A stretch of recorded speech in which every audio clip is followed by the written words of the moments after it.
അല്ല, ഈ നിർവാണ എന്ന ആ ഒരു അവസ്ഥയിലേക്ക് പോയില്ലെങ്കിൽ പിന്നെ അത് അവിടെ എന്തായിരിക്കും സംഭവിക്കുക? പോയില്ലെങ്കിൽ പിന്നെ ജനനം ഉണ്ട് എന്നാണല്ലോ. നിന്റെ ദുരിതം തീർന്നിട്ടില്ല. നിന്റെ ദുരിതം തീരണ്ടേ? അപ്പൊ ആ നിന്റെ ഞാൻ ചെയ്യുന്ന കർമ്മം അല്ലെങ്കിൽ ഞാൻ ചെയ്യുന്ന അതിന് നെഗറ്റീവായിട്ട് വരുന്നതൊക്കെ എത്രത്തോളം ഉണ്ട് അതിൻ്റെ കഠിനതാന്ന് എന്നേക്കാൾ അറിവ് സൃഷ്ടാവിന്. അപ്പം ആ സൃഷ്ടാവിൻ്റെ കണക്കിൽ ശരിയായിട്ടില്ല മാറി നിൽക്ക് എന്നുള്ള ഒരവസ്ഥ.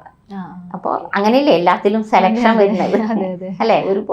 ഒരു പരിപാടി, ഒരു ഉത്സവമായാലും ഒരു കലോത്സവമായാലും എന്തെങ്കിലും ആയാലും അത് അങ്ങനെയാണ്. ശരിയല്ലാത്തതിനെ മാറ്റി നിർത്തും. സമ്പൂർണ്ണ ജാതകം സാധാരണ ജാതകമല്ല. 75 പേജടങ്ങിയ സമ്പൂർണ്ണ ജാതകം 250 രൂപയ്ക്ക് നിങ്ങളുടെ കൈകളിൽ എത്തുന്നു. താഴെ കാണുന്ന നമ്പറിൽ ബന്ധപ്പെടുക.